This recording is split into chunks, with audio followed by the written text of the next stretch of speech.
Eu quero falar um pouquinho agora do relator do PL da dosimetria. Deixou de ser PL da anistia para PL da dosimetria, que é o deputado Paulinho da Força, porque ele deve finalizar o texto na próxima semana. Só que em meio às discussões e negociações sobre a redução das penas aos envolvidos nos atos do 8 de janeiro, o presidente Jair Bolsonaro pode ver a sentença dele também cair de 27 para 16 anos.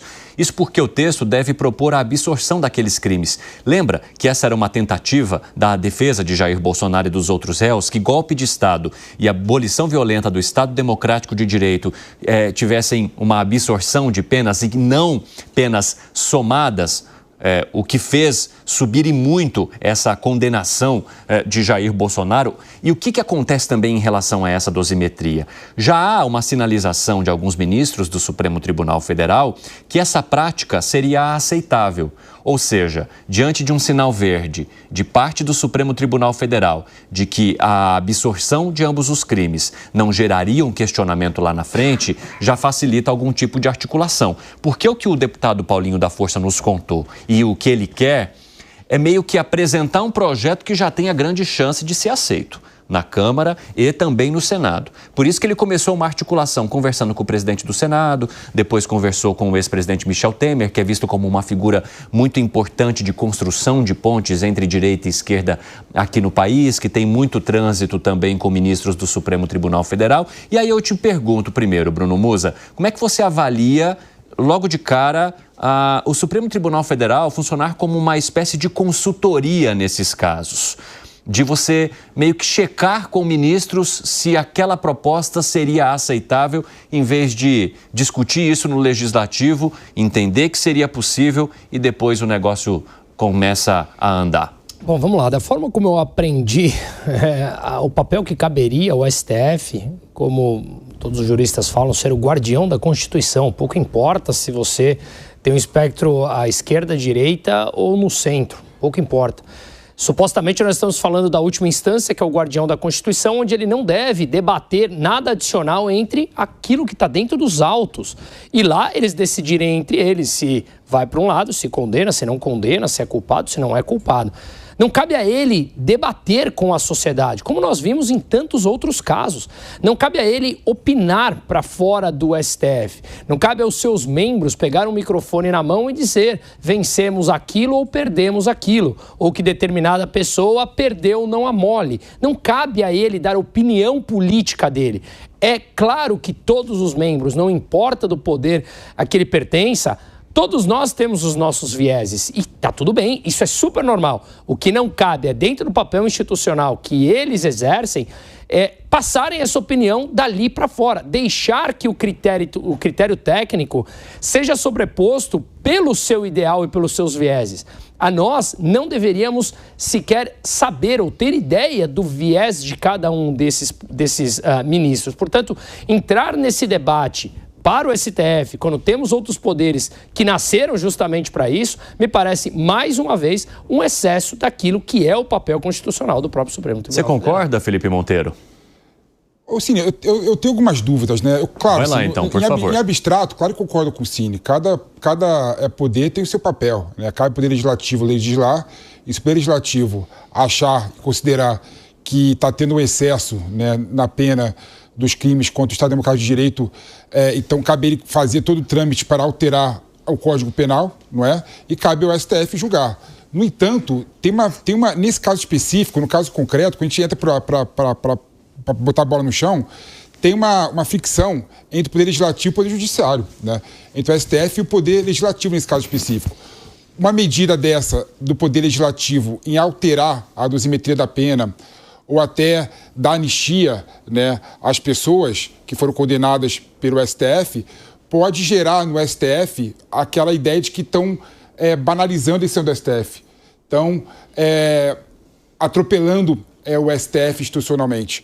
Então, como o STF, nesse caso específico, é o gargalo institucional do Brasil, e esse assunto irá acabar no STF, eu sinto que há uma certa...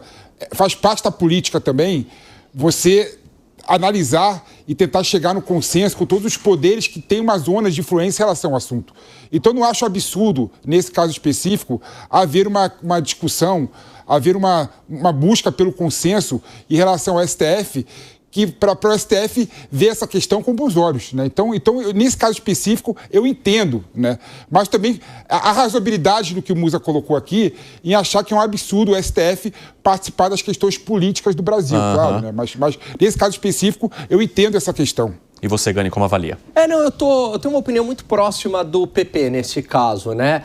De fato, o STF, pelo menos a partir de 2016, se tornou claramente um ator político aqui no Brasil, né? Então, a articulação hoje, ela não depende apenas de uma articulação com o Congresso Nacional, ela passa também por uma articulação com a Suprema Corte. Eu diria até que é muito mais fácil você passar um projeto no Congresso, porque o Congresso tem preço. Você liberou emenda, a gente sabe como é que se dá a votação, do que um projeto ali na Suprema Corte. Você sabe que, no final das contas, sempre alguém pode judicializar a questão, algum partido entrar com uma ação no STF e o STF falar se é constitucional ou não, mesmo que a matéria seja claramente do parlamento. Então, concordo absolutamente com o que o Musa trouxe aqui, né? Hoje você tem esse papel que é de um ator político e agora você tem que negociar também com o STF, dado que ele virou um ator político. Nesse caso, há uma discussão também técnica em relação à matéria. Se seria ou não uma cláusula pétrea, portanto, constitucional ou inconstitucional. No meu humilde entendimento que eu li de outros juristas, não seria uma cláusula pétrea, até porque a Constituição nasce de uma grande anistia e o projeto de tentativa de golpe, de crime pela tentativa de golpe, quem é que colocou isso na Constituição? Quem é que validou isso? Foi o Congresso Nacional. Portanto, cabe ao Congresso Nacional, ele também tem esse direito, acho que é muito lógico, de tirar isso da lei e dar uma anistia. Não há nenhuma recomendação expressa na Constituição de que você não poderia conceder anistia, mas há um entendimento no Supremo Tribunal Federal de que, a depender da situação, seria inconstitucional, porque, no caso, bateria no Supremo Tribunal Federal de qualquer jeito.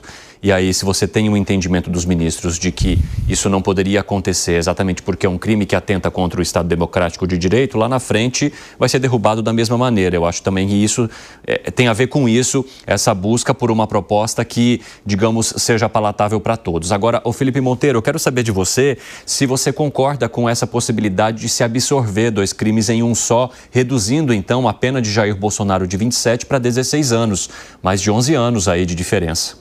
Essa é uma tese boa, que inclusive a defesa do Bolsonaro levantou durante todo o julgamento, não é?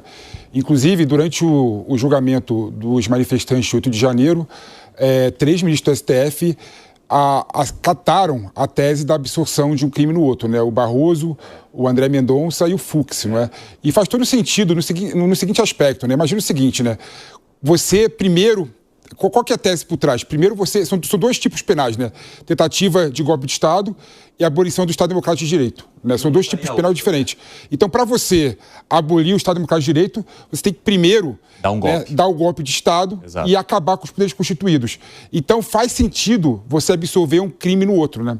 Então, eu vejo que essa tese é uma tese plausível, razoável e faz todo sentido o Poder Legislativo, nesse caso específico, tendo em vista a divergência de interpretação do STF, pautar e pacificar a questão por meio da mudança da lei.